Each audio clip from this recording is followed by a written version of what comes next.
It was 17.5 when I was selling them pies. Ask me no questions. I'll tell you no lies. The You Lied to Me Lush podcast episode. I don't even know what. I think we had like episode fuck 12 right now. Like, I don't know. But we've been running it up. And sometimes there's a deck and it's got 53 cards in it. You feel me?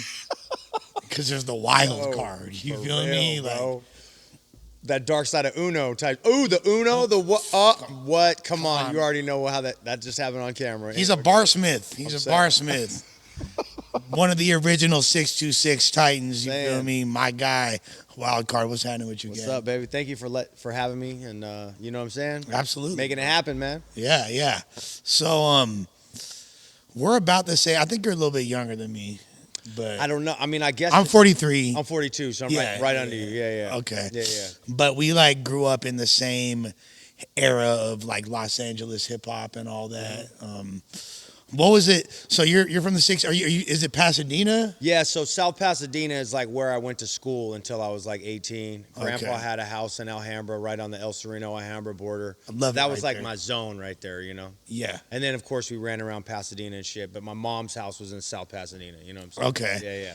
And South Pass is like they got like it's kind of looks cool. It's got like older homes and things like that. Yeah, it's a like, nice area, upper Yeah. middle class, basically, and a lot of the parts. You know what I'm saying? We didn't have like a lot of money, but we had just enough to kind of, mob Right. with the, you know how it is. You know what I mean? Mob with the vibes. You know. And we used to play y'all in sports. I remember playing y'all in hoop back in high school. Where were and you? shit. Where were you? I'm from West LA. Okay, that's right. Yeah, yeah. Okay, yeah. So I went to uni, Crossroads, a bunch of different Right. schools out there. Yeah, yeah. Got expelled, banned from LAUSD. Oh, you did? Yeah, yeah. That's a badge right there. Yeah, exactly. Yeah, That's no, that. You know what I mean? I got all my Thanos rings. Yeah, Yeah, so yeah. Private expelled, public expelled, Yeah. continuation expelled. And I had a couple of them things too. You know, I got sent. Did you get sent away to Utah? Oh, I didn't get sent to Couple teen industry shit. Were you in there? Okay, no, I'm Let's in. talk about Yes, it. Let's yes. talk about it. You know, Okay, so do you know what Anacapa by the Sea is? Mexico. No, it's in a. Okay. It's not like a wilderness program. Okay. It's nothing like. No, I don't know. Then I'm not sure. So what Anacapa by the Sea was, it was a juvenile like deterrent program. Yeah, like, yeah. Or deferment program. Yeah, yeah. So basically, you get arrested, and instead of going to the halls, they would send Okay. kids. So basically, you for show. Oh, well, you know me, but you know multiple people for show. If you're between the ages of 35 and 45, For sure. like Yeah, that yeah. was a really like. Yeah. It's in Ventura County. I don't know why they sent kids from LA over there, but they did. Okay. And that place was fucking hell. Yeah. It actually wound up getting shut down by the state of California. Mine did too. But it was a Utah joint. You know. You went to Provo or what? No, I went to it was called Cross Creek Center for Boys. Shout out my people from Cross Creek. You know what I'm saying? Yeah, I think I've heard of that. And it was in Laverkin, Utah, or whatever. So I went there when I was 16. Just wilding, at that time you're drunk, fighting, that type of shit. But Pops was in the dope game, and I'm not telling he did time for it. Everybody know. Yeah. But so I had that. I had like mom's house. He snitched on his dad. No. I had my mom's house, and then I had like Pops, who was like in the, and I would kind of go. So that's sort of what shaped me who I became. You know what I mean? Because I was Okay. able to see both sides of like the coin. You know what I mean? Like. Nah, absolutely. I mean, those Utah spots have had like documentaries made about them. Yeah, and all yeah. that. Was that your spot one of the ones they had? Yeah, it got shut down. Like if you type in Cross Creek Center for Boys, and there was a girls' side called Cross Creek Manor also, you know what I'm saying? They got shut down, saying abuse and everything. We had the Primal Scream seminars. We had like wow. crazy seminars, you know what I mean? And like, but to be honest, like, I kind of wanted that. I wanted some escape, I was beefing with my stepdad. My pops was on dope in the game, you know what I'm saying? Moms didn't know what to do. I'm drinking. I'm trying to escape, shit like that. So I was like, I went there like voluntarily, like, yeah, let me try it out, and then boom, the door locks. Like, hold on. Yeah. I'm there, you know what I'm saying? Then I'm there with all these other kids from all over. So you agreed to go. Man, you want me to give you the exclusive, Lush? Yeah, I'll yeah, give you the please. Exclusive. I went on a national television show as a young alcoholic teen. First time I ever said this shit. This is for you right here. Thank you. national television show in 99, all right, as a teenager, you know what I'm saying? Because I got kicked out of school, it was in continuation.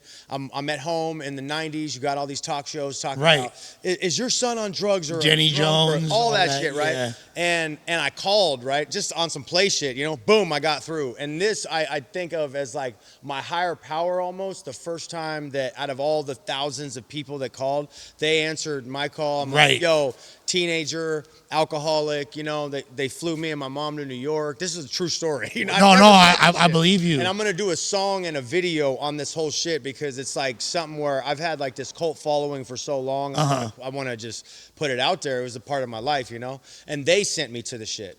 So that's how that went down for me. You got finessed. I mean, but you know what? But it saved your life? I mean, I got out, right? And then I was like, in my head, I was like, okay, alcohol's for sure a problem.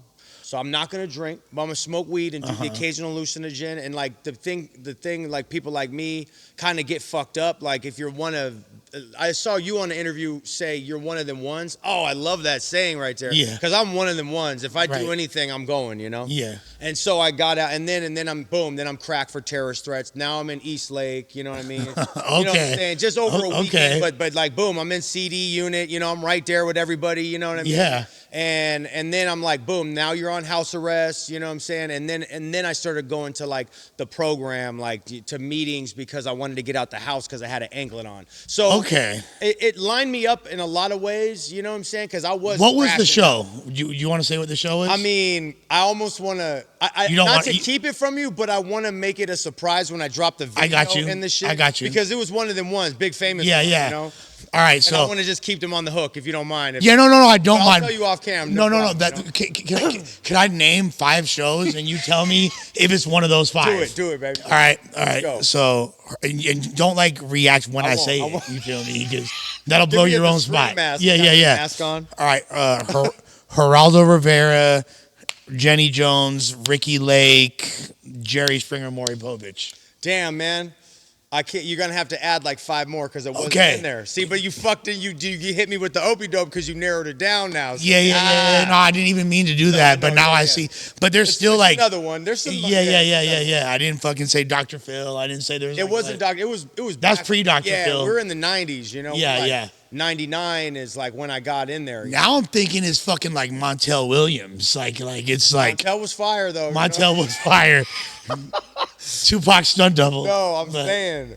No, but I appreciate that about you because you talk about that, about like the climate of the riots, where youngsters, like the way that the vibe was. Even though I'm in like a middle class neighborhood, we're still getting jumped and kicked and beat up. No, and kids are coming with their brothers from the neighborhood and all sorts of shit. Bro. You know what I'm saying? But there was a lot of privilege as well. You know what I mean? And I'm not going to deny that or try to act like somebody I'm not, you know what I'm saying? But seeing my dad's side of the lifestyle definitely kept me from being like sheltered, you know? Because I'm getting like, you know, like kind of turned out by older tweaker broads that are teaching me how to do dope when I'm 15 and I don't know. And you know what I mean? Like exposed to that side. And they're like, that's like your stepmom type shit. Like, well, not really, but there's a whole section on Pornhub for that. Yeah, no, I know what I'm saying. It wasn't like her. It wasn't like them. Like Pops didn't introduce it to me. I want to be clear about that. He told everybody in the house, don't expose him to my lifestyle. You know what I mean? But they just didn't listen. Like, and he's in the Dina too, or what? Yeah, he was from there. They're from San Gabriel. My parents are from San Gabriel. Okay, that's right there. Of San Gabriel, that's right there.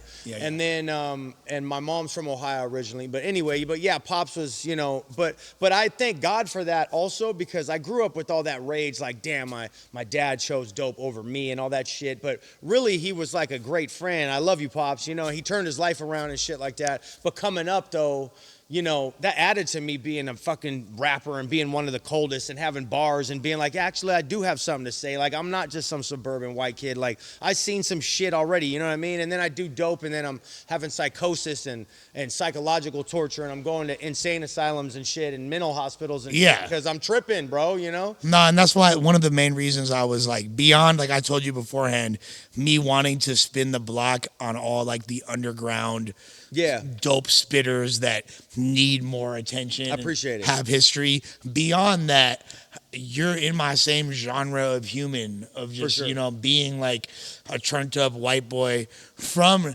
not so humble beginnings, but in a time in LA that was really fucking crazy. Definitely. A lot of like, there's a lot of us white boys that were super in the mix killer with it, you know what I'm saying? Yeah. We were like, and so it's good to, not only for, not only do I love the conversations, but it also contextualizes me better for my audience, Absolutely. everybody, so they know I'm not the only. I'm an anomaly. You're the only one, bro. Like we're rare, but for sure. but we're not as rare as motherfuckers want to exist. Nah, for sure. There's a few of us, and we've needed a voice too, to be honest. Huh? Correct. You know what I'm saying? Like, Correct. I don't know, but and if you think about any neighborhood in the fucking world, there's a pack of troublemakers. Doesn't matter if you're in Beverly Hills, Compton, or wherever. You know what Facts. I'm saying? So, you know what I mean? It's like, it's just what it is. And I was one of them, and I was just, you know, getting in the mix. I'm the class clown. I'm getting kicked out of class. Now I'm drinking young. Now I'm fighting. I'm trying to learn how to fight. I'm getting jumped. I'm losing fights. I'm winning some.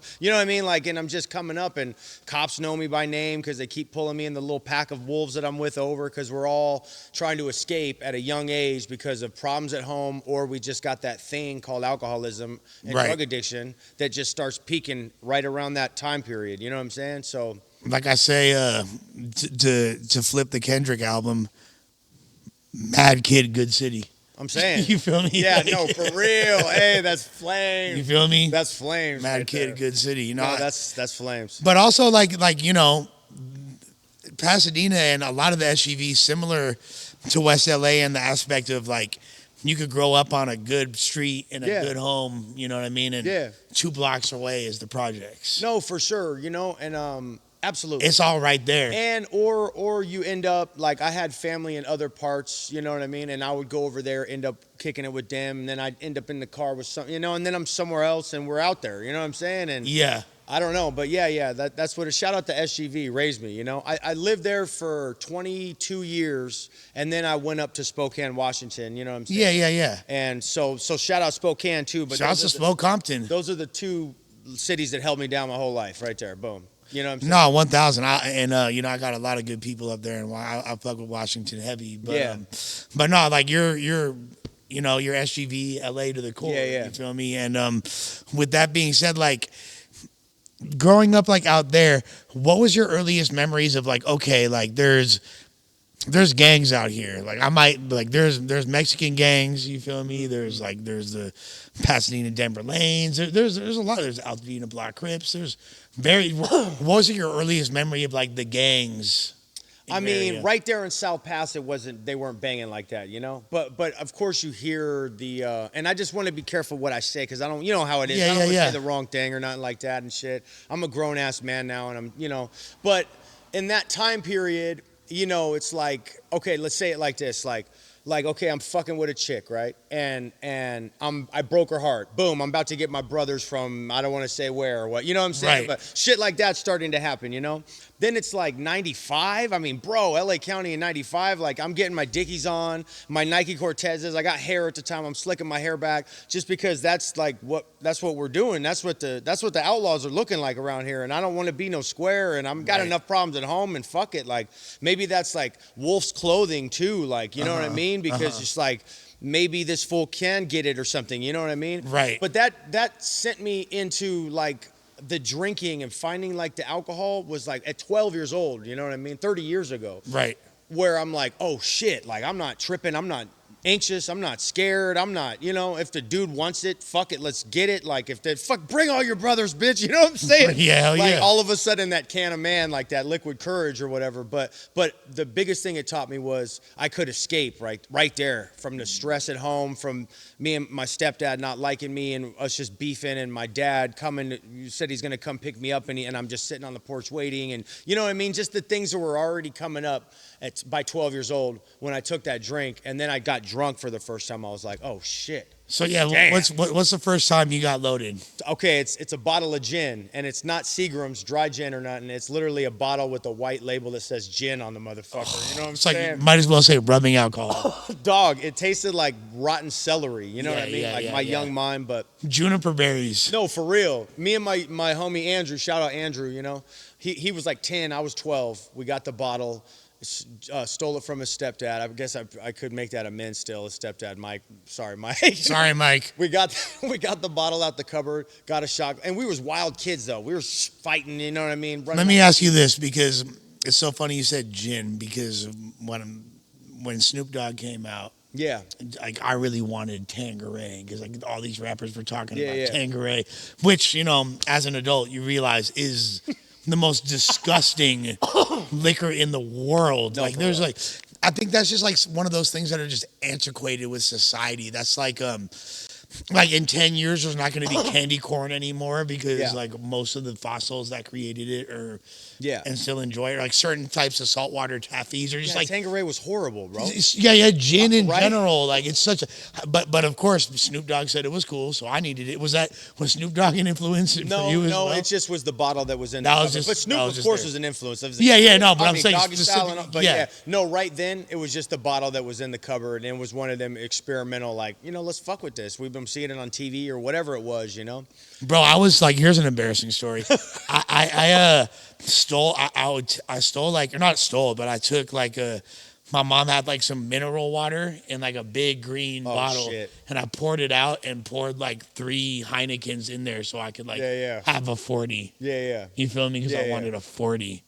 Like, I remember the movie Kids, though. Of course. I got it tattooed on me. It'd take too long to take this fucking thing off, but Yeah. it's tattooed right here. Gus Yeah. Ballman from On the Level in Spokane hit me right there. But that's right. But so that movie with Casper with the 40, like we're Yeah, watching yeah. that at like 13, bro. It means Turned this us dick, out. motherfucker. Yo, it turned us out, you know, because Yeah. we're like a pack of kids that there's problems at home. Like, you know, maybe mom's is struggling with one of my friends, pops is struggling, pops is out the picture, pops is in the pen. So we're holding each other down, you know. And then we see this movie and we're like, oh shit, this is what we're supposed to be doing, is fucking fighting, drinking 40s, and that's exactly what we did. You know what I'm Right. saying? And turned it up. So, but yeah, gin was the first thing that. What was like? Do you remember the feeling of being drunk? Did you like? Oh, yeah. Did you get sick? Did you yak? I didn't get sick. My homie got sick. You know what I'm saying? Because we drank. Literally, it's a fifth, right? And we took a shot and we got the whole bottle down. Took the whole bottle between me and another kid. You know. And How then, did you not get sick? I don't know. You're built for this alcoholism. I guess, dog, because it's in my genes. You know what I'm saying? For real, like, and I don't know. But when I got drunk, and then I remember his sister, shout out Lonnie, you know what I mean? Shout out Lonnie.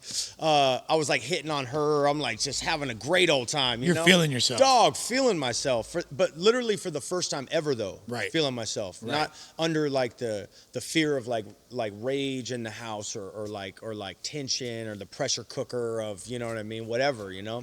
It was the first time, it was the first escape, so it was like a big deal. And I think that still happens to kids right now today, bro. You know what I mean? I could imagine, because I haven't thought about it because I haven't been a kid in so long, but you know, you're not alone. You know what I'm saying? If you feel that escape through, the problem is the shit turned on me, you know? Let me while out for a few years, you know, and then I'm on a national television show with my hair slicked back in a Dickie shirt talking about, yeah, you know what I'm saying? I don't know, I'm fine, you know? Like, you know what I mean? So, okay, that is such a crazy trajectory. So by the time you made that phone call, Yeah. you'd already been getting in trouble. It's like, I but got like, kicked out of school, yeah. Angry, yeah. but you also kind of like, because your dad is getting loaded, you're probably able to get away with way more than other kids. Well, my dad and mom aren't together, you know what I mean? So moms would take me over to like Pop's house, you know what I'm saying? And it was just like jumping though. But I mean, it's for a kid, you know, like where there's like chicks, dudes getting out of prison, like biker dudes, like this is like what the House of the Rising Sun, Dare. Yeah.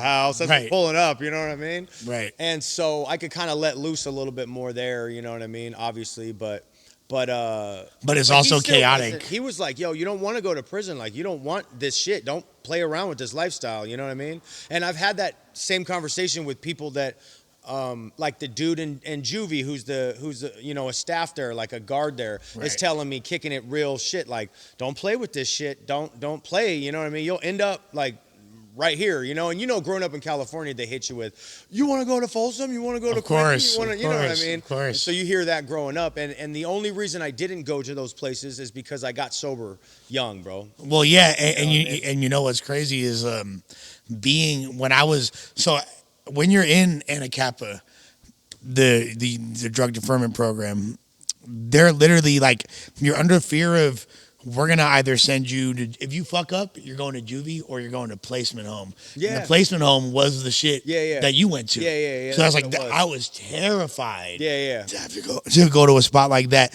and to think like your trajectory is kind of it's like your soul was reaching out for help. For sure. Because like, when you were compelled to make that call, even though you were just joking around, probably, just like, you weren't, it wasn't that calculated. Like, there's a part of you that really was desperately reaching out. For sure. And that's, thank you for saying that, because I never really looked at it that way. But yeah, I was like crying out for help in a way that I didn't know. So that's cool that you said it like that too. Plus, I seen what my dad was going through and shit like that. And I don't know. I don't think I consciously did it, but I knew I was on the wrong. I couldn't get away with nothing though, really, at my mom's house, because my stepdad was on me. You know what I'm saying? Yeah. He was on me, dog. You know what I'm saying? So if I come home drunk, you know, alcohol poison, I'm drunk, boom, I'm in trouble. You know, it's he's drunk, you know what I mean? Like the whole thing. So, but yeah, but then I moved in with my grandpa at 18. I went to a juvenile. I went to Las Encinas. You know Las Encinas in Pasadena? Yeah. They have a juvenile like psych type shit. You know? So I went there, met my first love there too. You know, I'm not. It'd be like that. You know how it is. You know what I mean? Like that. So much material songs came from that. You know what I'm saying? But anyway, so I went there. So then it's like introducing me to, like, there is help. Even if you're with some wild ass kids that are dual or whatever, like you could actually pull yourself out this situation and go in here and try to see if you can get help, like rehab type shit or whatever, you know? Right. Explain like procuring of rehab pussy for those that don't know. I don't want to say. No, I don't want to. Bless her heart. I don't want to talk about the. You don't gotta put her on blast, but like, how does one go about procuring? So at the time, I could have made a joke and be like, what was his name? No, you feel me? No, I appreciate you keeping it funky though. You know what I mean? No, I didn't get with her like in there. You know, we just met. You know what I'm saying? And then we met like in a therapy group setting. I was fucking. You know what it is? I was. Yeah. I was knocking bitches in. And the only time I have not got pussy in rehab is if it's all dudes. Oh, word, yeah. You know what I mean? Well, good, like, you know? Yeah. Good, but like, you know literally, because I just feel like, and on the homie Goblin's podcast, we talked about this, and he was like, oh, I guess he was trying to talk to some girl, as you should. Yeah, you're in rehab. And, well, you know, you're stuck in there. Exactly. And his counselor, like the one piece of sound advice he got when he was in treatment was, don't fish from a sick pond. And I was like, no. You gotta fish from a sick pond. You know what it is. Throw dynamite in there. You feel me? You know what though? At the age I'm at now, I understand what they're saying. Yeah. In that I've been through some toxic ass shit. Of course. And I don't want that no more. I'm getting too tired, homie. Like I'm out here doing burpees at the park today, getting ready for this because I'm trying to get thin and look, you know, healthy. Yeah. And I'm like tired. You know what I'm saying? Like I'm like taking my B vitamin. And if a bitch is throwing a plate at me, and when I get home or whatever, I can't take it, dog. You know what I mean? So at that time though, I didn't know. So it's fine. You know what I mean? It was all good. And I love that girl. I love that woman, you know what I'm saying? And she taught me a lot about myself and love in general, you know what I mean? But yeah, we was just struggling. It's the same thing like our friends, we drift towards people that are going through shit in life. We're drifting towards our romantic partners, just same thing. There's no chick that was giving me love at that age that wasn't going through some shit at home. I mean, let's just keep it a billion. I believe, you know what I'm saying? Wow, yeah, period. So yeah, you know what I mean? I try to hit you with the clinical response. No, fuck that. No, fuck that. No, but that's the truth, though. No, it is. Because I think about it now as an adult, and I'm like, yeah, we was all wilding, man. We was really out there wilding. I mean, like, them putting us in group therapy with chicks is absolutely retarded. I mean, like, you know, well, that's something that Utah didn't do. Is like this is a boys' home, troubled youth for boys right here. Yeah. You see the girls. Shout out Jen, though. That's one of my homegirls that I reconnected with, you know, over the years that was in there in the girls' side. Trauma bonded years years later. I mean, I mean, she's the homie, but you know what I mean? Just checking on him. Because now you see all these That's what I'm things saying. about- Trauma bonded. Yeah, there's so many trauma bonds through life, though, too. You know, just like shout out my girl Tink, too. We were in a house one time. They kicked it. This is like shooting way into the future, but kicked in the doors. They had guns. I had my shit. It was like they're trying to kill us. You know what I mean? It was a whole fucking thing. You know, that's the trauma bond, you know? But that's what changes it, though, because she's like my sister for life, because I seen how she would act when something really like that would happen. Right. And you see what happened now, and she's G'ing up, like she's not going to let it happen either, and I'm not, you know? So then it's like, oh, okay, she didn't fold. Like, I love her. She knows how I got down, and you know what I mean? Like You both stood like, tall. Yeah, that's how I, and then Jen, you know, shout out Jen and my homegirl Kim Vesna that passed away in 2015. Who was just like, I always put her in all my songs and shit, and she's one of my biggest fans, and you know what I mean? Yeah, she didn't make it out, you know what I mean? So many casualties. I forgot the question, bro. No, you're good. You're good. No, you're good. You're good. You're good. No, this is an important conversation. So I just want to get a clear picture here, though, because this is so fascinating. So you're 16. You call up the TV show. Yeah.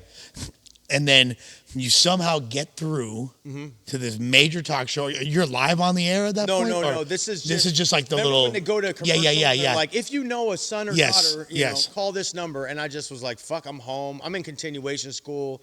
Shout out Voyager Options for Youth and payroll back in the day, you know. But I threatened a teacher, PE teacher, cussed him out, got kicked out of school. Now I'm at home. Man, fuck PE teachers. You know the continuation school, though, when they give you the booklet and you're at home. Yeah. So there was hella time on my hands right there, you know? Right. So then, I call, I get through, then I'm waiting. And if I remember correctly, they got back on the thing. And then we're talking, you know, and then it took like a while. Like they sent a camera crew out to where we were at to kind of film backstory. So somewhere on the course of that call, they're like, yo, this kid is fucking TV gold. I guess. You know what I'm saying? You know, like, I still hope that, homie, you know? No, yeah.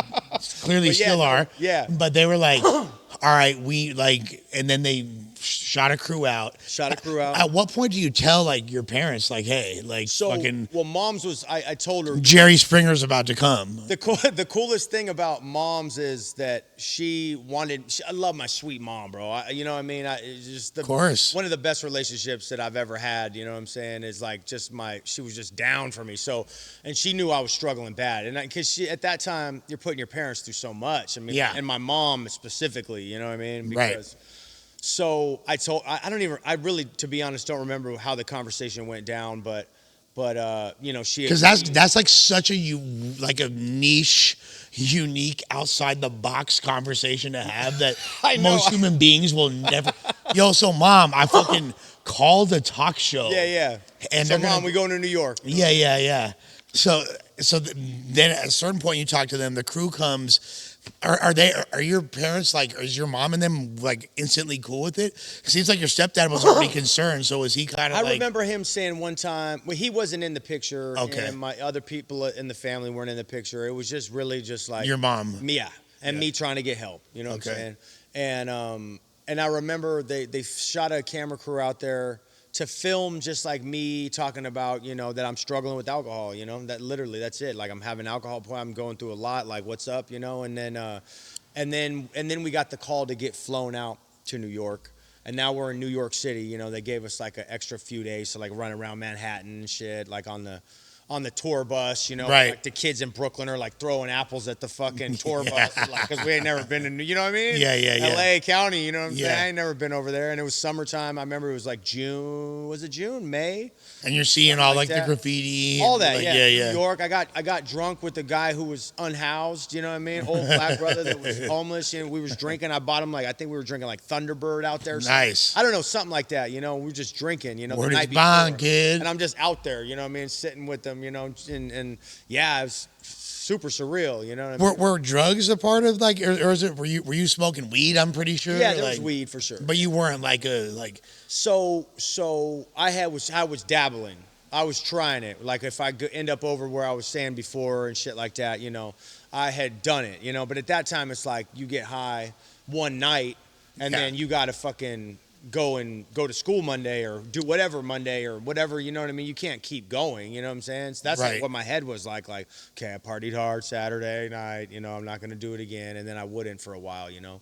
So it didn't have its hooks in me until I was about 20 years old is when like, you know what I mean? Like shards and dope and the whole mix and the lifestyle and shit like that. Well, it's also like, I mean, I feel like alcohol is really conducive to uppers because, Yeah. you know, if you want to keep the party going at a certain Yeah. point, unless you're just a fucking, sloppy little blob, you know, Yeah. you're going to need to fucking activate somehow. Yeah. So that's where cocaine, that's where crystal, that's where, you know, Yeah. Brittany and Christina and her cousin Molly Yeah, all that, come you know. into play.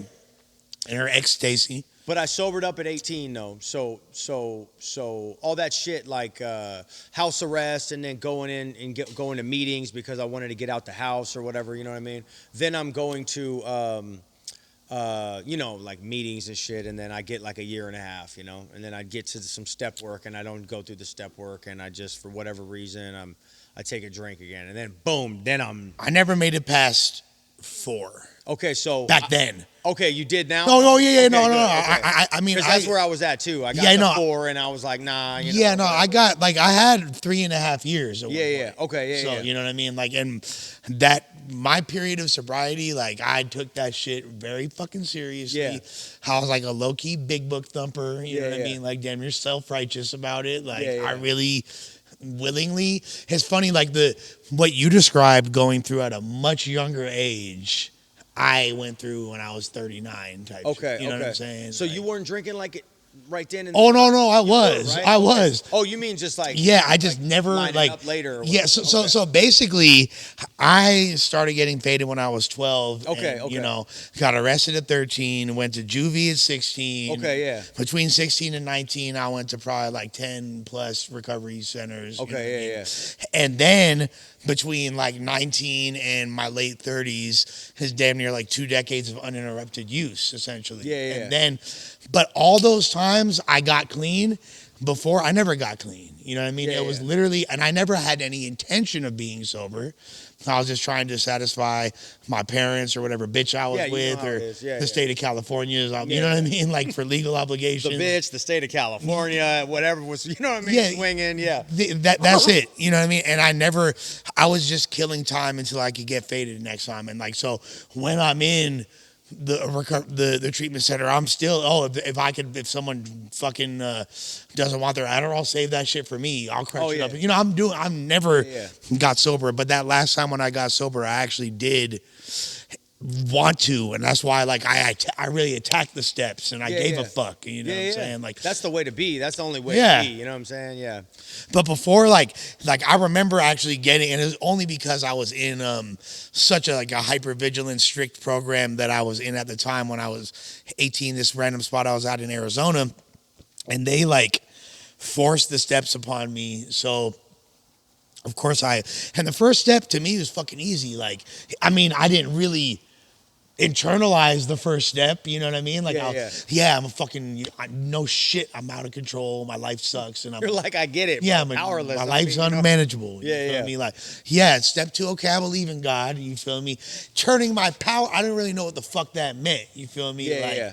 like turning my will and my power, third step shit. I didn't really know what that meant, but I'll fill out the little packet, Yeah. act like I know the answers. Yeah. But I couldn't even mentally begin to traverse that 4th step. You know what I mean? Like, Yeah. I was just like, okay, check please. Yeah, I'm yeah. out. You feel But me? so many of us do that. Yeah. That's not abnormal. You know what I mean? Like, I did the same thing, you know? I don't know what it was, though. I think maybe people put it in your head that it's the big scary one or something. Like, when I really sat down and fucking grinded that shit out and then got it done, you know? Then I felt like I was on the other side of something. Like I had done something uncomfortable that got me onto the other side of it or whatever. You know what I mean? And it just gave me a little more foundation, just a little more, you know? No, for sure. And look, I'll say this, and notice, like, we're not breaking tradition, all you motherfuckers, because we're Yeah, not I hope not. I hope no, they're not going to start we're not. No, we're banging on us in the comments. They do a little bit, but like we're not breaking tradition. Yeah. We're not speaking about any Yeah, specific. yeah, We're yeah. talking about the 12 steps. There's Yeah. nothing wrong. Yeah. There's no bylaw that says you can't talk about the Yeah. steps. We're not talking about any specific programs before you fucking cocksuckers try to jump on my helmet. I love y'all. You feel me? Yeah. So with that being said, to me, the first, like, they talk about spiritual awakenings. The first spiritual nut that I busted in recovery, and I don't want to say this is a blanket experience, because when a lot of people, they did this and they didn't have that, you feel me? But doing that fifth step, the way I fucking, I really did it for real. No, yeah. Like I did, it took me like a week to write out the whole fourth step and all my resentments. Yeah. And when I'm in the treatment center, the dude that facilitated my fifth step, he was the fucking boss. He's the program director, bruh. Yeah, yeah. He was the program. I'm like, damn. I feel like, okay, Hey, like, you got the royalty. Yeah. Like, damn. Okay, carte blanche in rehab, gang. So fuck it. Like, I really made sure that I like left no stone unturned, and I like anything that I was embarrassed about, any little fucking secret. The corniest shit about like how like my virginity, this or that, corny ass shit that I had been keeping to myself. Like I was this age, not this age, like things that felt insignificant, I made them significant. So I got it all. Like there's nothing I didn't get out. And then by the time when this dude looked at me in the face and was like, "Is that it?" You feel me? And then I did my little fifth step prayer and meditation. I was fucking clairvoyant for like 6 hours, bro. Like I literally was like, you could feel it. I was one with the fucking the birds and the fucking everything, bro. I knew what they were gonna be serving for dinner before. Like I was just so tapped in. I was so fucking. I had never experienced that much clarity in my life. And we used to go to drugs and alcohol to feel like that type of escape. So it taught me a different type of escape too, you know? The only other like frame of reference that I had that's similar was like damn near all drug related shit. Yeah. Except for there was this one time when we were on tour in France, and I swam in the Mediterranean Sea, and I was about to get out the water, and my boy said like, "Nah, like come over to this part of the water," and I don't know why, but it was like spiritual as fuck. And again, I was like psychic for 7 hours. I don't know what the fuck. No drugs involved. That's because it's in you, bro. You know? I believe that. And let me too, what you were talking about is that I had 9 years, and then I went out, and it was no fault of fucking the steps or nothing nobody did, just to make it clear for all them helmet thumpers, Yeah. It was shit I stopped doing. I was touring, going crazy, you know what I mean? Females and just wilding out, and got further away from the whole shit. And I got mental health shit, and I wasn't taking care of that. And I just want to be a rap star. And then boom, then I'm loaded again after 9 years, And then I was out for 3, and then now I'm back for 6. But the point is, it's like, it was me, though, that fell off. The program didn't do nothing wrong, like none of that shit. And I don't want to, I've actually been in interviews and stuff where I'm talking about sobriety, and then I'm fucked up on drugs couple years later. So I hope that don't happen. I mean, it's up to me to It's happened to me. You know what I mean? Yeah. So it's up to me on some like staying close by, bro, because I don't want that. And there was a lot of shit. You know how it goes. When you get loaded out there, it's an action, adventure, horror movie, drama every fucking 9 minutes. You know what I'm saying? Straight up. Very little comedy at the end. It was fun in the beginning, you know what I'm saying? But the comedy starts to edge itself out. On the good days is Project X, on the bad days is GTA. Yeah, you know what I mean? And even the GTA shit was fun in the beginning. Yeah. But now, you know what I mean? Now it's like, yo. Well, at a certain age, the shit that we would get away with, it's not cute anymore, bro. Like it doesn't I felt like there's a point in my life when I was in my 20s and I was fucking up and like had this like drug out of rock star persona, whatever image I was trying to exude and shit. Could be looked at as kind of endearing, or I was able to convince people that it was endearing or there's something charming about it. But when you're in your fucking 30s, that's just not cute anymore. Even when you're young too, with the kids, what they're fucking with now, it's you gotta figure out how to. I don't know how to help. You know what I'm saying? Like other than it's not the time to be getting high, like based on all the deaths and all the shit that we've been seeing. But I know what you mean though. But you know what I mean? Like no, totally. In general, I don't know how to tell them that early on. I mean, I don't have to tell them that. They see it right around them, all day. It's fucked up because damn well we can't tell them shit. I mean, nobody could tell me shit, But once in a while, somebody would peek through and say something, and I would pay attention.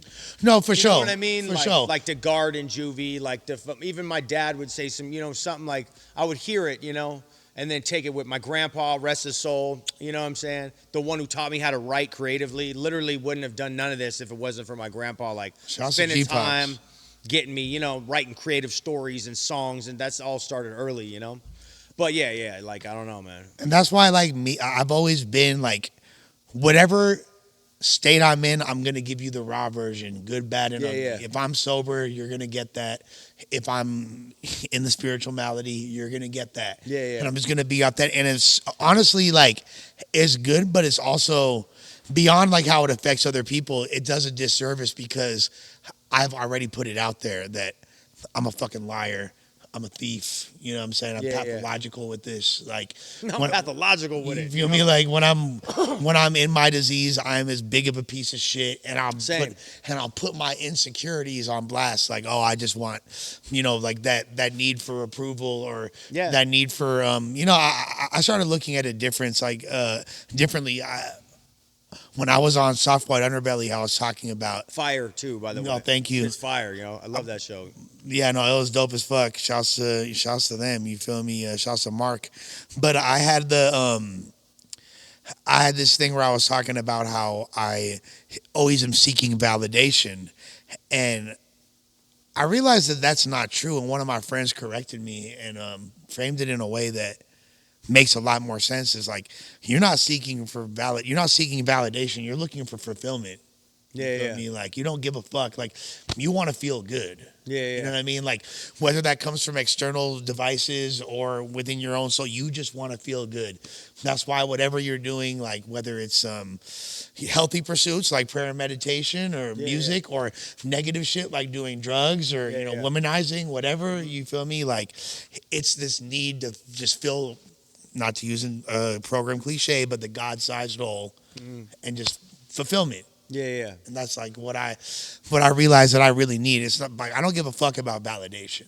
I can really say that. Like, in all sincerity, I do not give a fuck about validation. But like being fulfilled in my soul, and I don't know if you can relate to that. For course, you know what I mean? Like, and then something on my heart to say too is that I used to think if I sobered up, I wasn't going to be able to have the same creative juices when I smoked weed or whatever.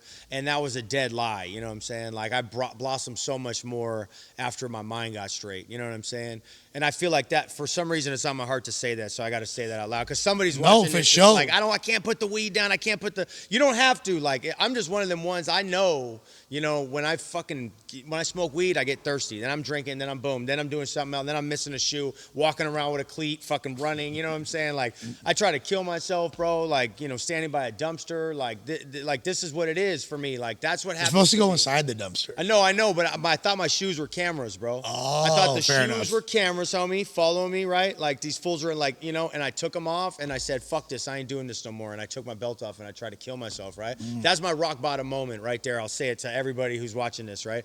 And I'm barefoot, standing by a dumpster, trying to choke myself to death, my sweet mother's son, because I fucking wanted to escape with drugs and alcohol. But luckily the cameras were watching. And they sent help. No, no, my addiction says this, homie. My addiction says, you know, when I sober up, then and it's like, come on, fool, you still had socks on, bro. Get in there. Yeah, exactly. Let's get it going. Yeah, you know what I mean? yeah. And it's a lie, bro. Like, the negative, obsessive thinking, I believe, is centered in my fucking mind. At least I've been trained to believe that, and I do believe it now, just like the Matrix is real. You know what I mean? That I, you know what I mean? I just gotta watch out. I call on a higher power, but I know there's a lot of people that had fucked up religious experiences and shit, and I'm not religious by any means. You know what I mean? I just feel like I have a spiritual. No priest fingered my butthole either. So, okay, you know, exactly. You know what I'm saying? But still though, like, people have had that shit. When you hear it, not to by any means joke about something super not funny, but like. But when they get to the program and they said God, like, nah, that's it, bro. That's a wrap, bro. Hey, I was gonna try it, but never mind. You know what I mean? Right. But that's why the cool part is like just a spiritual thing, you know. That, and you just got to find that on your own. Like, it's a gray area, and let it be a gray area is what I believe. You know what I mean? Okay, here's where I need help with, and maybe you could like explain to me what the fuck went wrong. Okay. Help me with a relapse autopsy. Okay. For why I relapsed. Okay. Oh shit, I don't know, man. No. Okay, tell me. Go ahead. Break it down. Because like here, all right. Like I could tell you tangibly, like I Okay. stopped going to meetings. Okay. I stopped working a program. Okay. Wasn't talking to my sponsor. Blah, Yeah. da, da, da, da. You feel me? Duh. Then a bunch of fucked up shit happened. And, Yeah. you know, mayhem ensued, and I was faded next thing Yeah. I knew. But this is like the real reason that I told myself, and like I want to know your thoughts on this. Okay. Why I fucking got faded was because I didn't like who I was anymore in sobriety. Okay. And like at first when I got sober, I was fucking super psyched. Yeah. Was happy, was happy with my bitch. Was Yeah. starting to make money. Yeah. Was doing good. I was happy with my music. Yeah. Was getting love from people. Now I was like, wasn't in shape. Like I hated the way I looked Okay. more than ever. And Yeah, I don't yeah. know if that's like a mental trickery or not, but like I just didn't like the way I looked. And then eventually I was like, damn fool, like you're not cool anymore. And like Negative obsessive thinking. negative obsessive thinking, but it's like, it's weird, bro, because like I stopped, like, at a certain point, like I lost all the things that I had gotten in sobriety. Yeah. I wasn't, and I'm still sober, but I'm broke. Mm-hmm. I'm fucking, me and my bitch are renting a room in somebody else's crib. Yeah. You feel me? Like shit was just, I hated the way I looked. So I was like, bro, this isn't tight. Like if I was the something that I always clung to throughout my entire addiction, and to this day even, I'll still do this. Like if 13-year-old or 15-year-old, 16-year-old Nick saw me now, they'd be like, oh, you have a dope life. You got a bad bitch. You got a nice car. You got this school. You're dope. At that point, I was like, if little kid little Nick saw this guy, like, this is who the fuck I became? This fool's a fucking loser. Like, this fool's not dope. How about, like, I wouldn't fucking bust down lines and fuck hoes with this dude. Like, I wouldn't, like, he's a fucking J-Cat. No, you know I what hear you. I hear you. And it was really like, how do you maintain like feeling good about yourself and being sober?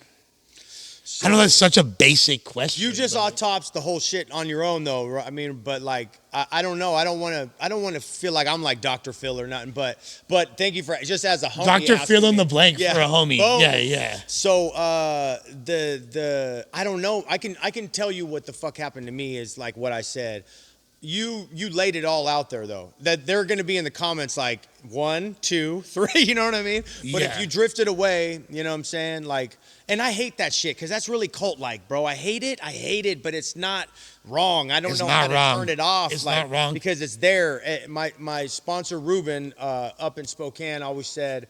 AAP's in your beer, like, because it's hard to taste the same, you know. And I don't want to say it like that, but any program, like, when you start learning there's another way, you know what I mean? Then you gotta just drink with impunity and just cup full of liquor, head full of the program. All it's that not gonna shit. hit the It's same. rough. But I'll be honest, like I was like, I seamlessly transitioned back into active using, and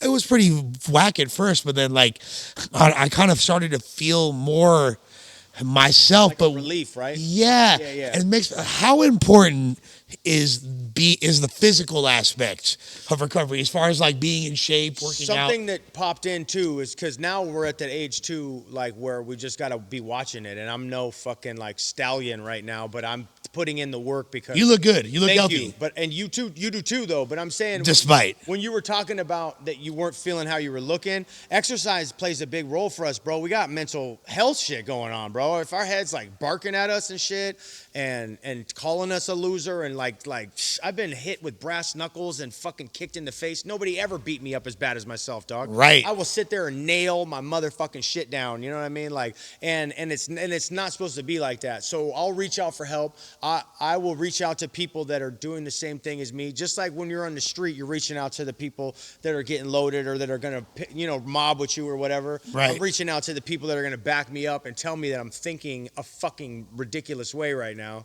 But 100%. I also started taking steroids at 9 years sober, you know what I'm saying? And it was a wrap. Cause then so that made you relapse, Loki. It was the cherry on top because I was already like struggling, right? Yeah. And then I fit to do a cycle, no big deal. No, for real, because I'm really popping at the time. So Yeah. I think, I'm like touring and shit, like big deals. Like I'm on a tour bus and I'm an opener, but I'm like still living the life. Like we're still out there, you know. Bitches don't know the difference. You know what I mean? So but then I'm like, my head told me, yo, if you're gonna feel this fucked up sober, then let's call it, bro. You know what I mean? Yeah, like you're almost at 10 years, but I'm crazy. Like I'm not meditating and shit. That's still something that's hard for me, you know? Yeah. But I'm not meditating. I'm like amped up. Like I'm like, on tour. I'm like, I'm the headliner now. Like, right. On a national run. Right. And I'm, a drunk dude's in my face, and I flipped a table I'm getting irritable. I'm like stressed out. All these people are looking at me. The roid's probably adding to that a bit. Well, this is before, you know what I mean? And then I start taking it because I'm like, I got to be buff, I'm like, you're flipping tables, chunky, yeah. I'm like, I got to get buff, and I start doing that, and then, yeah, I snapped, I snapped. I remember the day too. I was working on the show I was talking where I met, your bro. Yeah, we're gonna get into that too. Yo, and bless my boss's heart. Oh, he didn't know what hit him because I love him to death, But I was struggling, man, mentally, bro. Wow. And mentally ill, you know what I mean? And sober, but mentally ill. Like you could be stark raving fucking mad and not be on drugs, though. Yeah. That's something that I know for sure. And I also know that I'm not immune, and it really depends on what I do for myself every day. And like that spiritual maintenance ain't a joke, Mm-hmm. So when you were breaking it down, it sounded like you weren't really, you were kind of more feeding the depressive state. 100%. And then it's like you can only take that for so long. We're, addicts, you know what I mean? So, well, here's the fucked up thing. It seems like once we start doing good, we need to go to more meetings and we need to go harder with the program. But inevitably, 9 times out of 10, our inclination, or I could just only speak for myself, I took my foot off the motherfucking gas. Yeah. You feel me? No, because I'm like, shit, I'm doing good. Yeah. And I remember talking to my other brother, my oldest brother, who's been sober for damn near as old as we are. You feel me? He's got 30s plus years sober. Yeah. And this motherfucker was telling me, he's like, hey, when you start, he's like, if I'm the CEO of a major fucking corporation. If I got time to fucking go to meetings, so does your ass. That's huge. Running your little rap battle league. No, that's huge though. You feel me? Like, that's great because I would ask you what he said. You know what I mean? Because I want to know how he stayed there that long. Yeah, that's what the fuck he said. He said, so don't even listen to us in the comments. Yeah, listen exactly. To his brother right now. Yeah, straight up. He said the busier he got. Yeah. You feel me? The more he got. He has active to. Like, yeah. So and that was a big mistake that I made. And it's funny because like I really like what you said earlier about no matter what's happening, because I too have been beat within an inch of my life and all that shit. You know what it is? But there's nothing anybody could ever say to me or do to me that's worse than I feel about myself already. Dog. Straight the fuck up. I feel so seen. Likewise, yeah. So we haven't even started to talk about your how does hip hop play into this story? Okay, so when I'm in that place, so this is why I know the universe is in my life, because when I'm in that place, when I get sent to Cross Creek Center, I'm like playing with music a little, just like playing. But the homies are like, yeah, you know what I mean? Right. But when I get there, then I'm writing shit, and then I'm rapping with other kids, and we're ciphering to escape again out of this place that we're all locked in as teenagers, Was there a certain point when you got to that place when you were like, what the fuck did I get myself into? Oh, yeah. Like, as soon as they shut the door, bro. Yeah. And they're like, yo, I had like a little diamond. I had like a little earring. First and last time ever. It was like Tupac was looking cool with the shit. Yeah. I had to look in there like, I want it out. Yeah, go ahead. And I mean, the staff, pull it out. They took out the like, boogers Homie, instantly. you know what I mean? You know, hey, this is where you are, And then I'm like, I'm like, oh shit, like you're homesick. You know how it is, Yeah. Like, fuck, I don't want to be here, But then you come to a point where you start to accept this is where I'm at, and you're having dreams that you're home. And then you wake up, all right, y'all, and then you wake up and there's a bunk on top of you. You know what I'm saying? Yeah, you're like, fuck you, Geraldo. I cannot believe. It wasn't Geraldo though. He was even before our time. It might have been Geraldo. They don't know. They don't know. Stay tuned. Stay tuned. Exclusive, But I'm rapping there. Okay, you're rapping there. I assume like the show's like tapping in with you while you're in there, like, or not even. Not really. No fault to them, but they're running a business and they got to keep a machine going. You know what I'm saying? 100%. You got to keep a machine going. Yeah.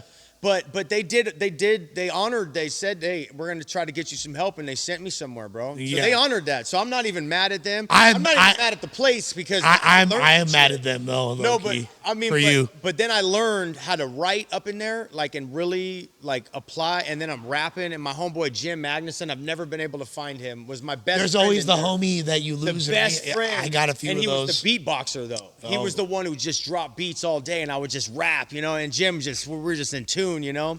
And then he smacked a dude up. Shout out Alex though, you know what I mean. With Shout out to Alex. Big ass fucking book. Got kicked, you know. He was turned 18 and just crashed out on another dude. Fire. And left. You know what I'm saying? Fucking Jim Magnuson, where you at? Dog, where I really don't know where he is, like but I want you to know I've found a lot of success in rap, bro, and I appreciate you dropping the beat for me in my very early WILDCARD days. You know what I'm saying? Okay, and that's so like growing up out there. Shout out Alex too, though. I'm not trying to bring him up in a bad way. Yeah, they no. crashed out. Alex, you got. Alex is the homie though. No, Alex, you got your fucking no, melon. He was a thug about it though. Yeah, I'm just keeping you got it real. your melon tapped, homie. He didn't. He didn't, bro. Come on, bro. Yeah. Alex, you're good. You're good. Yo, you're no, good. for real. He's the homie too. Cause he was rapping with me. He'd be rapping too. We were all, you know, rapping and shit. So, Brother Lynch though, they're talking about Brother Lynch in there. Okay. He's in the Sig, Baby Guts. I had never even heard it yet, but they're talking about it. You know what I mean? I was gonna ask what you were like. Eminem's first shit just came out. You know, that was the Slim Shady LP era there. You know, and that whole year right there. You know, so I was gonna ask where you got the multi-syllabic rhyme schemes. Bone though. Okay. All day Bone. Shout out Crazy Bone who put me on the very first time ever as a kid. You know what I'm saying? But that's Bone, breaking it down. You know, dun dun dun dun dun dun dun dun. You know what I mean? And then, but you have you have the punchlines. You have traditional MC sensibilities about you. Battle rap, baby. Okay. Thank you, Lush. Thank you, go. Ilmac and Thesaurus and Disaster and all. That's right. I mean, because like me and Poet are watching that Spokane, watching that on YouTube, watching the first season. You know, with, you know what I'm saying, WRC. Yeah. I see you in the second season. Shout out for that, for being a big deal and you know what I mean, in our life, like watching fools like, oh my God, these fools are crazy. Like, you know, because you hear what's on the radio, you hear what you like, and then you're seeing like street dudes rapping like that, you know what I mean? Like, that's crazy. That we really picked up on it. We were like, oh shit, that's fire, you know? Especially since I know Ilmac. Shout out Ilmac. Shout out to my brother Illy. Back in the day, you know? Did you ever come across a kid up in Spokane named Terms? Terms none. Terms one. Terms none. None. Okay. You know Terms. I only know his name, man, and no disrespect, but we just didn't cross like that. I haven't seen my homie Terms in over 2 decades. But I heard the name. His name rings bells. For he was getting up, and rapping and shit. Yeah. He was down in the Bay. We got down Terms. for a while. Yeah, I know that name, man. He was a Spokane OG. Yeah. You feel me? Because the Northwest ain't playing either. They were up there. They were getting it. Yeah, you know what I'm saying? absolutely. Maybe not in the limelight as much or something. No, it's legendary. I mean, Sam Peeps and all that. Yeah, that's who I first was doing business with. Shout out Moby and Simple, you know what I'm saying? And then that's when I met, you know what I mean, Ilmac and all them and shit, you know. Yeah. They slept at my house one night in LA when they were coming through. So just like all these sand people on the floor and then the fucking, you know. Right. This place where I rented a room and shit. Anyway, shout out all them. IME took me on my first tour. All really cool dudes. Yeah, real cool dudes. So, Gold Edie, fucking Epic. Yeah. Only is such a fucking beast. Fire, bro. Yeah, he might. I don't know. Ill only might be the. You feel me? I'm just saying. Ill got it though. I mean, Ill is amazing. They're both amazing. Gold and battles though, like, you know what I'm saying. Sapient beats. Yeah. I bought beats off Sape and all them. You know. Shout out all them. That was a whole different time period for me too, because that's like 2006. Right. I'm just coming up and like doing shows like at bars, you know, and shit like that. And working on my first album, you know, in the climate of like the battle rap on YouTube and you know what I'm saying, like a couple years after Eminem just took over the world with 8 Mile and all that shit. And shout out Marshall Mathers LP for being so fucking influential for us. We were little weed dealers with our little girlfriends fighting, listening to that and fuck you, Kim, listening to Drug Ballad and shit. You know what I'm saying? That was our shit, you know. So, but that music was always a part. My pops plays the guitar on my music. Oh, that's sick. So that's like the father son, like they've been through some shit. That's like our thing, you know what I mean? Yeah. And you could see him in videos, you know, videos with me and stuff. Partridge Family ain't got shit on us. No, for real, you know. And that's gonna be the name of the EP, you know. Yeah, Soft White Partridge Family. I'm saying, bro. So yeah, No, that's So Pop's dope. always played guitar in Judas Priest, Megadeth. He's into that. Wow, You know, that's sick. Black Hell yeah. Sabbath, grew up in that era. Metalhead. So yeah, and he grew up in their like literally Led Zeppelin, Black Sabbath era. Him and my mom are kids when that's on the climate of the era. Right. And right. then he's learning the guitar, and then now I'm in like the Eminem, like Bone, you know what I'm saying, Outkast era of rap, you know. And then we just mix them two together, you know what I'm saying? Was tagging and tag banging a part of your Yeah, your of shit course. growing Yeah, up yeah. too? 'Cause, you LA know, County in the '90s, baby. You know what I'm saying? I was writing a little bit. You know what you I had mean? to have a little hand. We had our little, you know, we had our little handle and our little thing. You know, Yeah, you cross yeah. out the wrong dude, you got to fight him in the park. You know how it goes, bro. You know what I'm saying? Yeah, because that's like Shout out that whole era, dude, for raising us for fucking who we are now. You know? that's still like such a huge part of who I am. Yeah, Like, yeah. I can't like Yeah, wash yeah. that off of me. You Yeah, know what I yeah, mean? yeah. Like I'll still refer to myself as a tag banger. You feel me? Yeah, yeah. Like, that's just like always gonna be like Shout out Chris Blatchford and Fox Straight News up. Undercover, dude. Man. Fox Undercover, right? man. Dude. The West Side Graffiti scandal. Oh. They wrapped up GK. Come Oh, on, okay, bro. all right. Yeah. All right. Yeah. I just remember seeing that about, you know, all the, you know, the gangs in LA and the tagging See and that the stuff. And see the, that shit was cool and all, but then the homies started it's getting really busted. going. You Yeah, feel yeah. me? Like See, because of yeah, those yeah. fools. Think about that. Fox Undercover, like No, you're motherfuckers right. is infiltrating. Yeah, You're right, All the you're right. homie, all the AOB homies, the motherfucking hell, bro, all Yeah, that yeah, I that got whole you, I era. got You you, feel yeah, me? yeah. Like yeah. Well, then I guess don't shout KWS. him out if he fucking No, shouts to him for But shouts to him for fucking. as a kid, putting a spotlight on the shit, just me watching what was happening, like in different areas or whatever. But that's why I rock. Shouts to his bitch ass. You feel me? Like Hey, it was entertainment for a lot of us in LA. Too, you know what Absolutely. I'm saying? But shout out to the homies that got hemmed up. Yeah, We don't no, want that, literally. We obviously don't want that. you know? yeah, and that was the era. Yeah, that was the era. that was And the era, bro. Now, like, it's funny because like I'll see homies that were in those videos, Yeah, yeah. literally in those videos, will now post that shit on their Instagram Like some- or like, some yeah, edits yeah, and yeah, yeah, shit. yeah, Yeah, yeah, yeah. because that shit was like now it's a badge of honor. They At know, the time though. it was. We know, Yeah, we yeah, know, yeah, yeah. you know how much that is like. Oh shit, he was- Yeah, no, you know a what I real mean? joint if you Yeah, have yeah. that now. Yeah, yeah. Like also, if you watch, like, if you listen to my albums, like I'll sample those Oh, reports. tight. I'll sample, like you'll Tight. see like snippets Yeah. from that shit, like all peppered through my shit because Yeah, yeah. that was, you feel me, like Nah, for sure. that was It's like- there was no documenting it. There Yeah, is like yeah. it's like the untold That story. was like the first that I saw of like documentary. 100%. Watching, you know, 100%. you know what I mean, and all Them that. ex- too. and it's the same. It's the same fools that were, you know, exposing the Crips and Bloods, or Yeah, you know, yeah, yeah.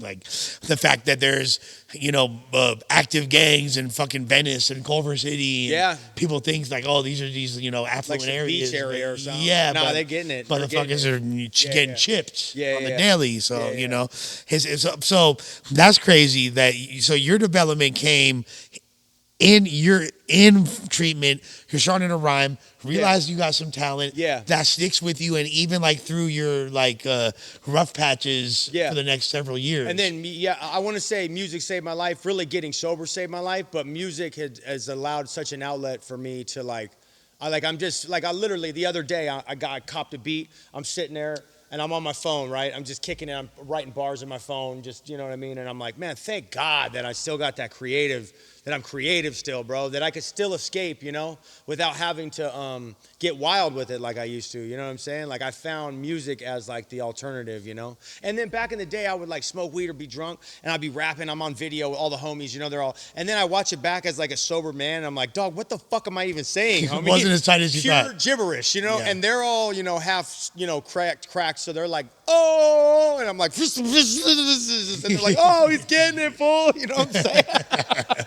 So, shout out that whole era too. Shout out this era, and that we're still alive. You know what I'm saying? Absolutely. After all the shit we've been through, for real. You know what I mean? What was it that brought you specifically up to the PN Dub? So, literally, Paps was my grandpa. Sold his house in L.A. right there on Winchester, El Sereno, and Alhambra was like the block right there. Okay. The border right there, and he sold his house, and we were one of the waves of Californians that sold like the little house and moved up to the And big balled house. up out there, You know what yeah. I'm saying? And you know. And, Spokane's kind of grimy too. It's not like no, they get it, bro. Yeah, Hey, yeah. shout out Spokane holding me down for so long. You know what I mean? Too, Yeah. because like that's really where I was at, like going to shows and taking the show on the road. A lot of my first of music, like business stuff was up there. I was living up there, traveling and stuff. You know what I'm saying? And but like my first drink, my first fight, my first love, my everything was in California. So Right. that's why I have just so much love for both. I mean, you're from here. You I'm grew from up here. here. Grew You up feel here, me? born Like, here, like raised here. I moved to Oakland when I was 19. I stayed Okay. there for like 12, 13 years. Yeah, I'm an Angelino. Yeah, me too. You feel me? Yeah, like,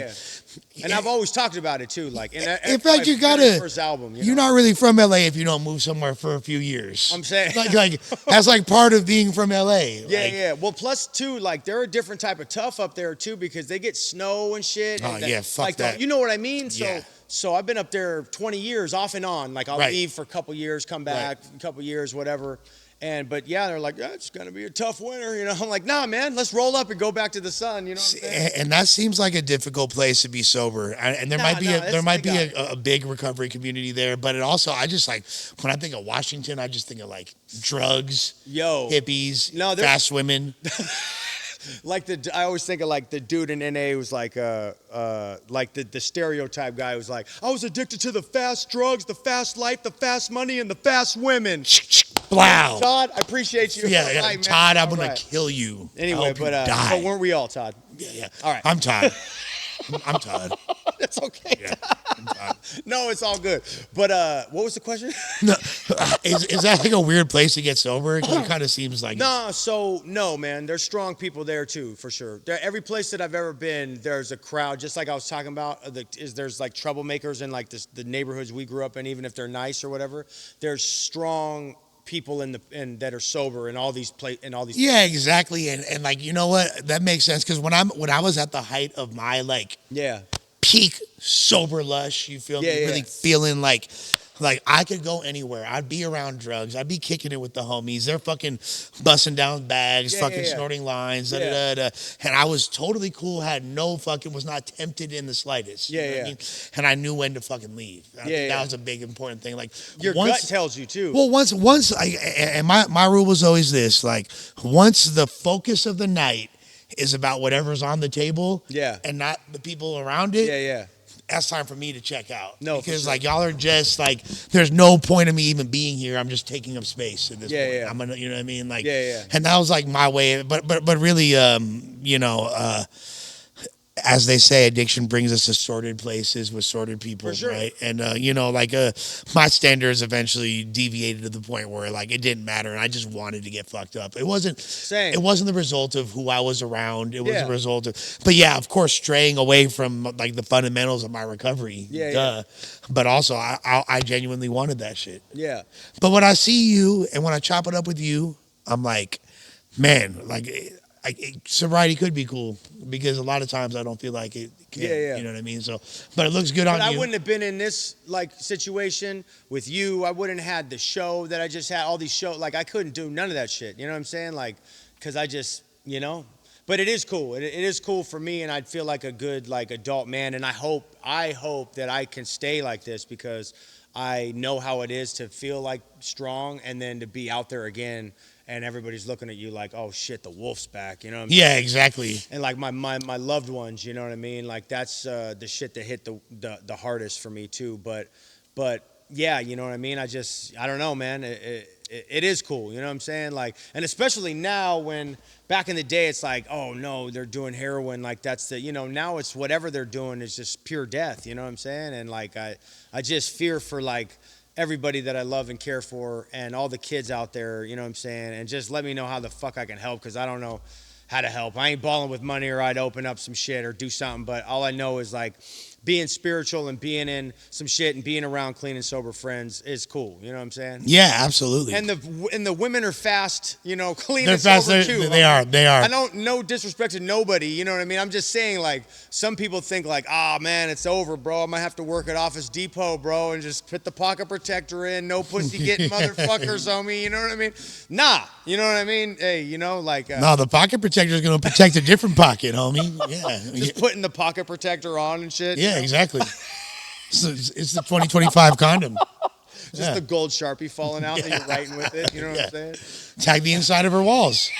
What else? Like, and the tag bangers win. Exactly. Once again. So being up there was it like, and you're repping the holding it down. You listen to all your music. You're always talking about the SGV and your roots and all that. Like, it's what made me, you know. Absolutely.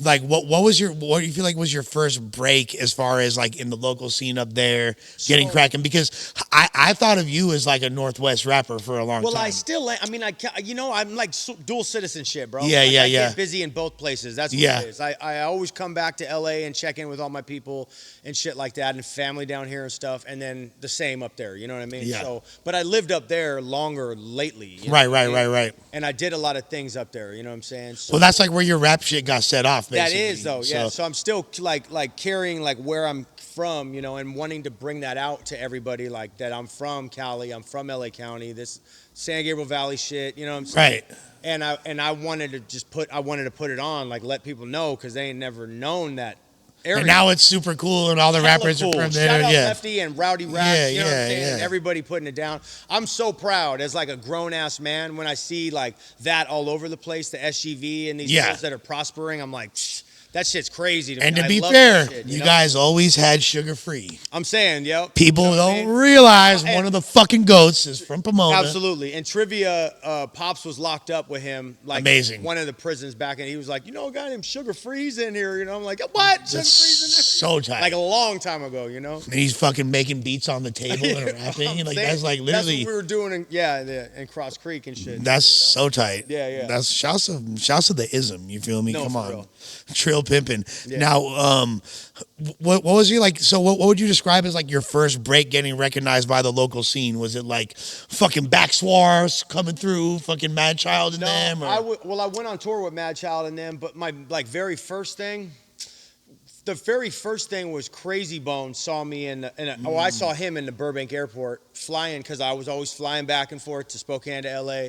And then I shot him a demo. Like I ran up on him. It was that era where I had to demo it, like my 5 best shit, you know? Right. Rolled up on him. Hey, man, hey, no disrespect. I know who you are. I'm just going to hand you this. Don't, you know, listen to it if you want. You know, hey, yeah, no, for sure, you know? And then he called me, you know? Like that's fucking dope. And it was, you know what I'm saying? That doesn't happen. And I was like, wow, this is finally going to be the break, you know what I'm saying? And then for whatever reason, like it just didn't pan out. Like we did some songs together and shit, and it was like amazing, you know? But it just didn't pan out, you know what I'm saying? Like, and then he took me on tour, and then I threw him in a video. Shout out Glass Moon Deluxe and all my friends, Goose and all them, and Victoria. They helped me put that together. I got a music video with him. It's Crazy Bone, meth smoking, and domestic violence in the video. Wow. You need to check that out, please. Wow, conjuring the spirit of Uncle Charles I'm himself. I'm just saying, bro. You know what I mean? That is fucking lit. But that was the first time, and that was like 06. But my dude Poet was doing shows out there, and then we're doing shows together and shit like that. You know what I mean? And that's the first time we started seeing like don't rap, like shout out Free Time Synthetic, who put me up on. Oh, I'm so sorry, bro. No, you good, gangland. Fucker off. You good, gang.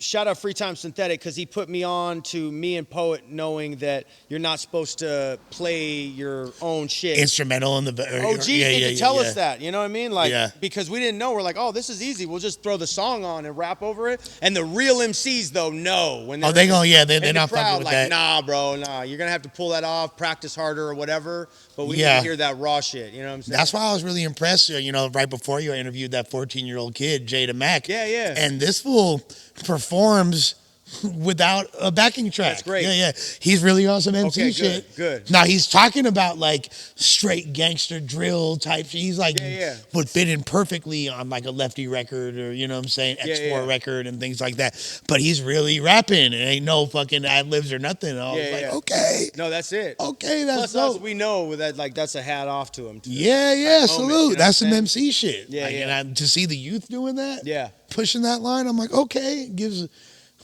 me a like Method Man said, enough to make a hard rock smile. You feel me? Like, exactly, yeah. You know what I'm saying? That shit's rare nowadays. Yeah. So at what point was did you actually go on your first national tour? So I went with Slane. I got a verse from Slane. And Slane put me on with Mad Child and them, and then I went on a full Canadian tour in 2013. For the I love Canada. Man.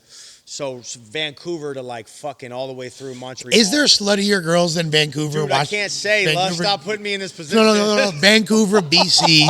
There's not an easier place to get pussy in the entire world.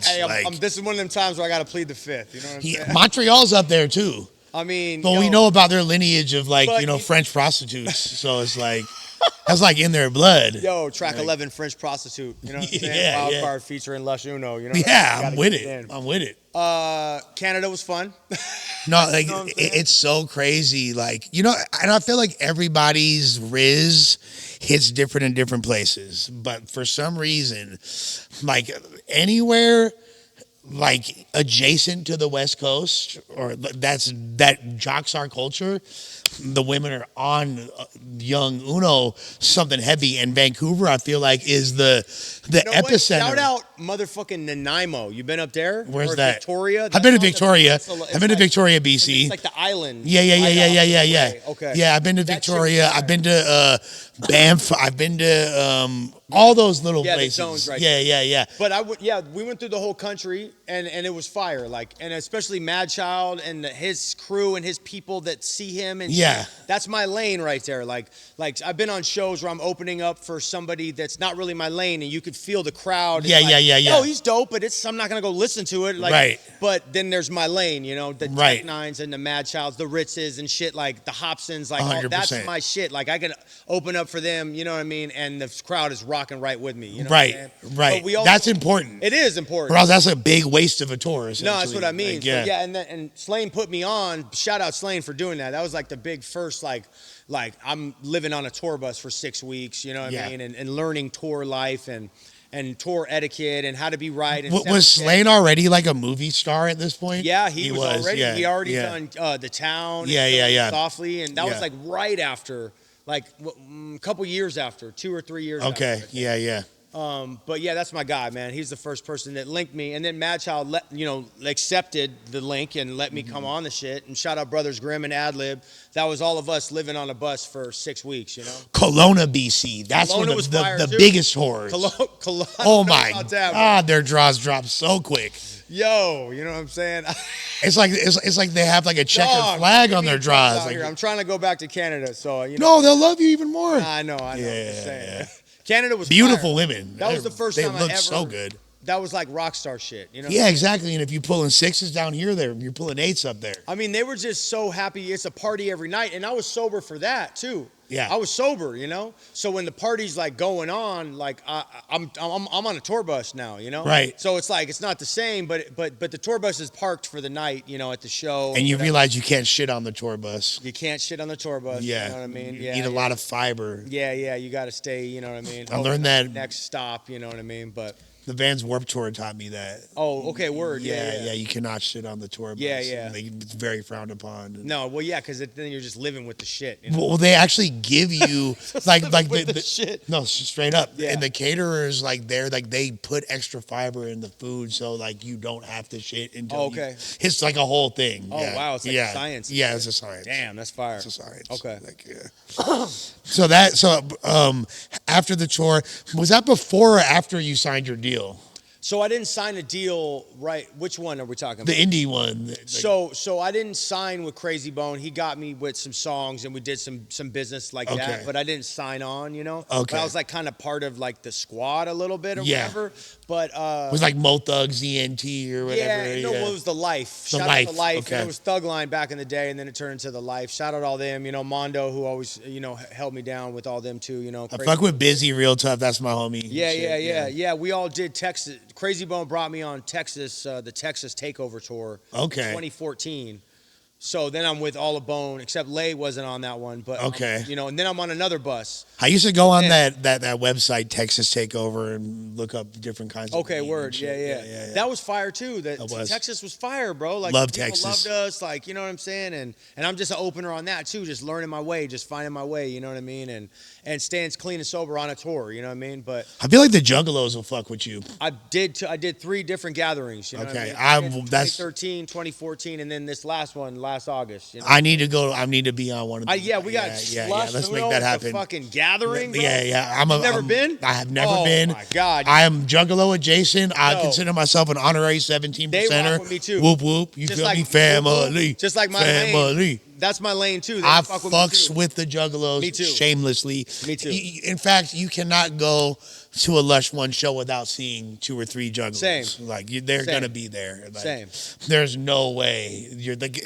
I didn't even ask them to come, Yeah. and they came. And Shout out my man Knothead, one of the I OG love them. Juggalos from Spokane too. Yeah. Knothead. Shout out Knothead. Shouts to the real Juggalos, you feel me? That's a beautiful culture. Yeah, yeah. Great people, you know what I'm saying? It's crazy. I fucking found out recently that my favorite Juggalo blogger is in prison for hitting my other favorite Juggalo blogger upside the head with a hammer on camera. What? Yeah, Child's Play Ninja and Chuck Reeves. Oh shit. Yeah, like so I'm clearly. That's what when I'm vegging at the house, I'm gonna peep that. Yeah, I've clearly gone down some Juggalo rabbit holes in my day. But. No, like literally, that's like a light bulb, dog. I got to see you with the camera, like the whole thing. 100%. Through a gallery. 100%. I need that, and I need to perform there.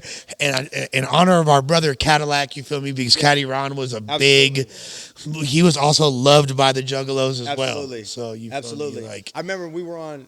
And Riggy. I didn't know him, no. I never met him, man. Rest in peace. You know what I'm saying? I never met him, but his name rang bells. You know. Oh yeah, Caddy is a joint. And we were driving. We're on we did like a little run, like you know, and then we're going through Nevada at night. You know what I'm saying? Yeah. It's like nighttime, and I remember the headlights were cutting through the desert. You know, and we had that the Caddy Black Tar Rap Star. Yeah. That was just banging. We're just like all in the car like this. You know what I'm saying? So yeah, and I was like, damn, this is fire on. She's like, yeah, you know what I mean? He different, bro. Yo, he was getting it. You know what I mean? Caddy is like the most pure uncut strain. Yeah. You could ever, you know what I'm saying? Yeah, that's he is the alpha and omega. That's my brother right there. But yeah.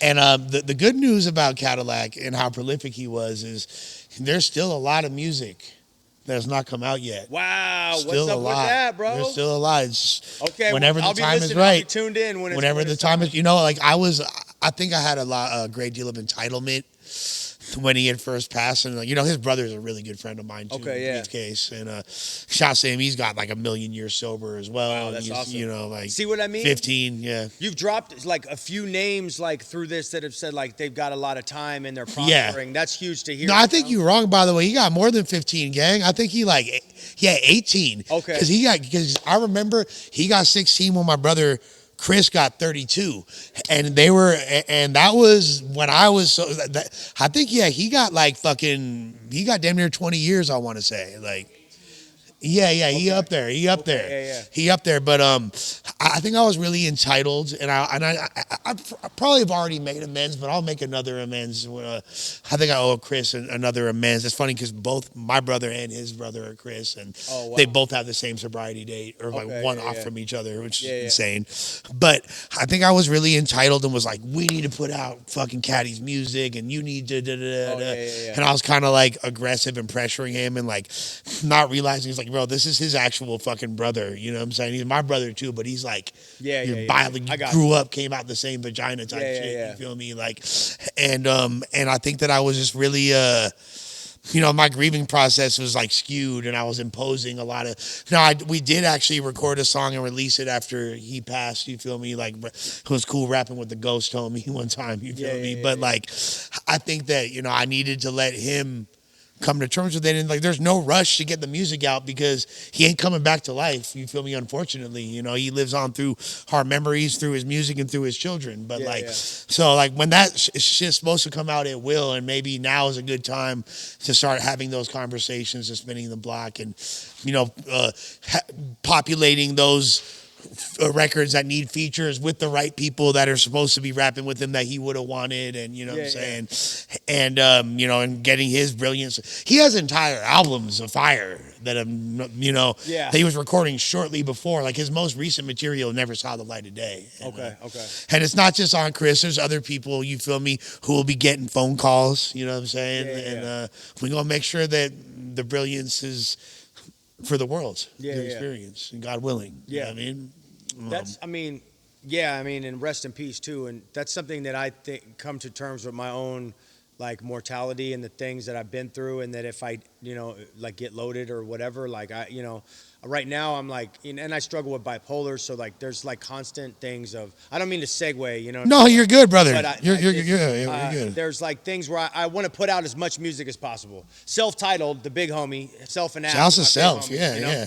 He told me, yo, you wait too long to put out projects. You know what I'm saying? You should get on some shit. Like, and then that's all I needed to hear from an OG. And I've had something out every fucking year since COVID, singles every month. Like, and I'm just on it now. Like, and I'm like, thank God, that I heard that. Like another word from a mentor that I respect, that I feel like I'm putting more shit out ever than I've ever have. Right. We're from that era, like drop the album. Yeah.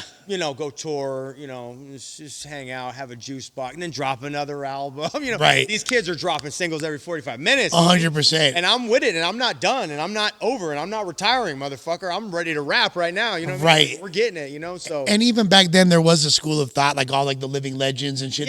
They were dropping tapes every few months and collab projects. Yeah, all that, the subgroups and all the shit. Yeah, that was like, and that's kind of the school of thought that I came from. But then but then I'll get distracted, and then damn, it's been this many years since I put out an album. But I have, it's good because that in turn wakes my game up. Makes me wanna I've been doing a single every month. That's dope, and that's what it is. And you know what I mean. And now, like since November of 2023, so.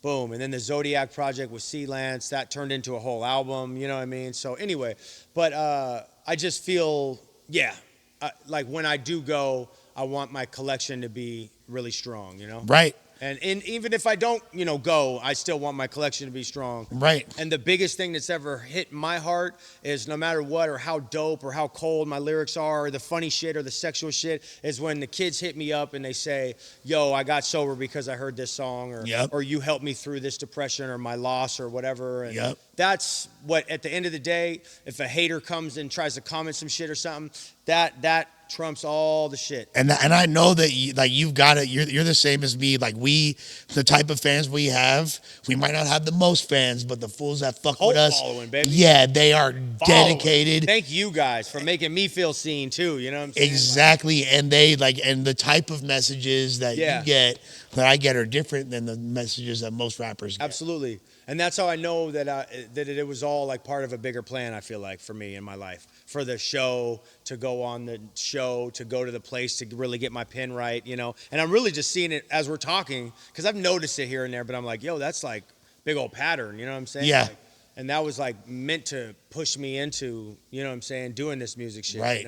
Right. And I've come close to things and then it won't pan out. I've come close and then it won't pan out. Or I've come close and then I relapse, and then I set myself back, Is there an element of self-sabotage at play?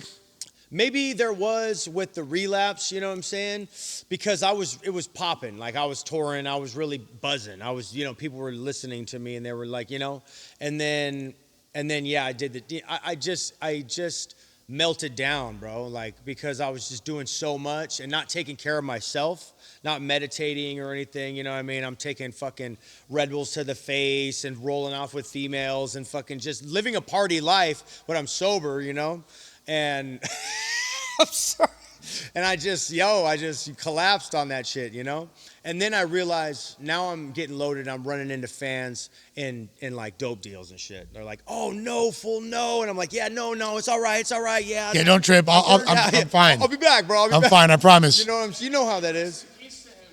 I'm just saying, you know what I mean? But I burned out, I just like burnt, you know what I'm saying? Out, and then I got loaded. So that's something that I carry on now, is that in this sobriety right here, is that I'm like, yo, just be careful. Like, try to get too rock starred out right now. Like, yes, you're talented, and yes, but like these messages you get from kids about recovery are the most important thing that you have in this whole thing right now, It's like my brother said, right? Fucking the busier we get, the harder we got to go. And that's hard because I want to kick back. I want to make my videos. I want to do my thing, throw my feet up, baby. You know what I'm saying? Trust me, I feel you. You're like, Trust me. And you're busy, right? I mean, you got all this stuff going on. So got to. So I mean, like I just gotta stay close. You know what I'm saying, to this whole thing, man. To the recovery thing. And speaking of brothers, we brought it up earlier. You wound up working on Z Nation. Z Nation. With my middle brother, my other older Shout out brother, John. John. You feel me? Like, how the fuck did that happen? That's crazy. So I'm in the Union, IATSE 488. I'm a locations guy since 2009, up there in the Northwest. Did projects in Spokane all the way to Seattle, back and forth. Shout out Gigi. Shout out all my people that hold me down. That's right. That's how I met the film crew that rocks with me now when I shoot videos up there. Okay. It's Goose and them. Like, we were all part of, like, the same section, you know? Yeah. So Spokane caught a TV show in 2014? Yeah, 2014. And it was called Z Nation. I'm in the very first episode as a tattooed prisoner who turns into a fucking zombie, and Harold Perrineau shoots me in the head. That's one of my claims to fame. Autobiographical. Hey, you know, I love Oz too, and I worked with Lee Turgeson was my guy. And we is that Schillinger?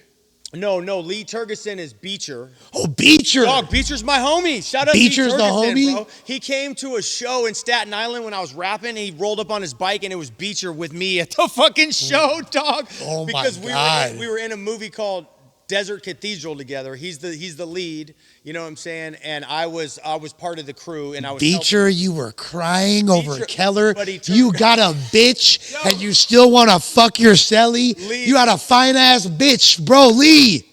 Why? Prison does things to a man, I guess. That's insane. It's crazy because Tobias. Dog, that's my guy, though. You know, awesome. He's my guy. No, amazing acting. Yeah. One of my favorite shows of all time. Yeah. What a me tough too. role to play. Dog. And Talk about a tough role. I love you, Lee. Lee's still on my phone today. We still Amazing. talk. You know, he's the homie, man, and you know, but Harold Perrineau was the guy. He's in the wheelchair. That's Hill. Is the one who was in Augustus Hill. Yeah. I just mixed two projects, but okay. So he shot me in the fucking show. Hill shot you. Was also Mercutio in Romeo and Juliet. He was Mercutio, yeah. But I met your brother because he's a director. Yeah. And he's directing an episode, and they know, like, people know me up there. I'm rapping. I got shows and shit. That's WILDCARD. He did, you know. And he's like, yo, maybe you know my brother. It's Lush One. You know. I'm like, oh, what? Lush, the fucking battle rap legend. You know what I'm saying? That's fucking crazy. So that was the 6 degrees of separation right there. Boom. I worked with John, and he was always cool as fuck. You know what I'm saying? And yeah. He was super cool, man. You know. That's fucking awesome. Yeah. It brings things full circle. And you're good. You're very close with my non-biological brother, Riggy Mars. You feel me? Like, shout out Riggs. You know what I'm saying? You guys went to high school together, yeah? Yeah. Were you in the same high? No, I was out of South Pass until I got put on probation. Then I graduated there. So I wasn't. But you guys were like in the same areas, same circles and shit. Okay, yeah. Okay, so he's a little younger. I'm 01, you know what I'm saying? Shout out 01. Shout out my South Pass kids. You know, vibes 2G, baby, 01. Shout out my Spokane people and all my SGV people and all my LA everybody. I love you guys so much, man. Straight up. Now, before we dip, because this was amazing, and I want to spin the block and do more shit with you, play a game every podcast. This is You Lied to Me Lush podcast. Okay. Have you ever played Two Truths and a Lie before? Yeah. All right. No, I think I know, right? Two truths and a lie, right? So you want the origin story? Okay, go ahead. So the origin story, superfluous and unnecessary to be told right now, but since it's brought up, I got fired from No Jumper before I got rehired. I was watching as a fan. And when I got fired, the first thing that Adam said when he came on camera was, "You lied to me, Lush." So I remember. I figured the only way to claim ownership over this, like Batman with the bats. Exactly. I got you. Exactly. Okay. So now You Lied to Me Lush is the podcast, is the brand. You feel me? Word. So Two Truths and a Lie. That's genius too, by the way. Had to flip it. Spots on. Had to flip it. So I have to that get battle rap game. Huh? There it is. Flipped it, right? There it is. It's a rebuttal. It's a life rebuttal. All right. You know what I mean? So 3 statements. I have to guess which one is the lie. Okay. My mind is so wild with shit right now. Yeah. What the fuck? All right. Go with it. Okay. I got into a fist fight at Home Depot. Okay.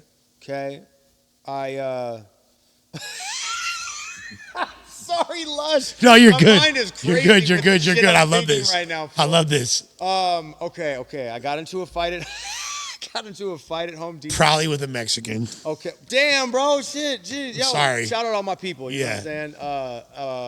Fuck. All right. I got into a fight at Home Depot. I got into a fight with 2 Asian gardeners. And I got into a fight with a big ass football player. that knocked me down. Okay, like Not that I'm a big fighter, all right? I ain't putting. I'm gonna say that we've been in some things. The lie is the Asian gardeners, and the thing is, I was gonna believe that at first because there's a lot of Asians that are around Alhambra, so it would have made sense if that was true in Pasadena. But the lie is that because you did fight a big football player, and you fought a Mexican at Home Depot. Dead wrong, baby. The only one that's true. Wait. Oh, wait.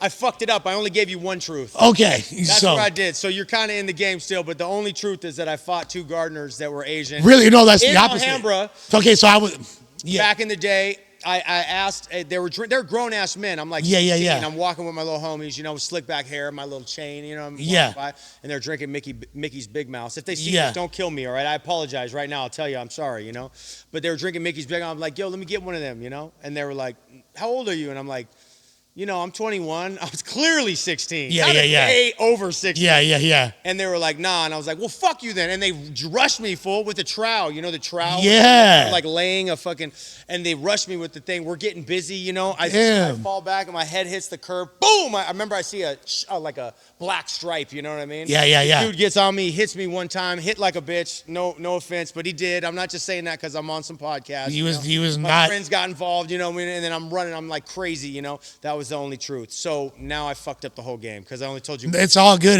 But I did 2 lies and 1 truth.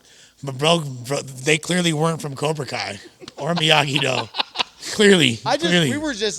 We just didn't know. Like, you could fuck with the wrong way. That was like a fuck around, find out moment of the 90s, right? Yeah. The last race I would ever want to beef with are Asians. They are playing in zero Not at all capacity. my people, you know what I'm Shouts saying? to all my people. For real. Straight because up. I got supporters and that are every single race, every single, you know what I mean? And I just love you guys so much, man. And it's been a wild ride, and I'm glad that we're all on it. Shouts to all the homies in Greenland, you feel me? The homies in Swaziland. No, hey, the people up in Canada, though, for real, like, show Equatorial Guinea, the homies You know what I'm in saying? fucking everywhere, every country. Yeah, for real. Every nation, all people, you know what I'm saying? With that being said, this is a fucking amazing conversation. Thank you, bro. Very, very dope. I encourage everybody to log in with my boy WILDCARD. Yeah. Turn his music up. We probably gonna have some shit pretty soon. Let's do it. God Let's willing. do it, yeah. He raw as fuck. French you feel Prostitute me? is the first track. I like that. All I right, like that. That's the lineage. Can I shout out my website or whatever? Please. WildCardQM.com and then at WildCard the Dragon on Instagram and YouTube. Much love.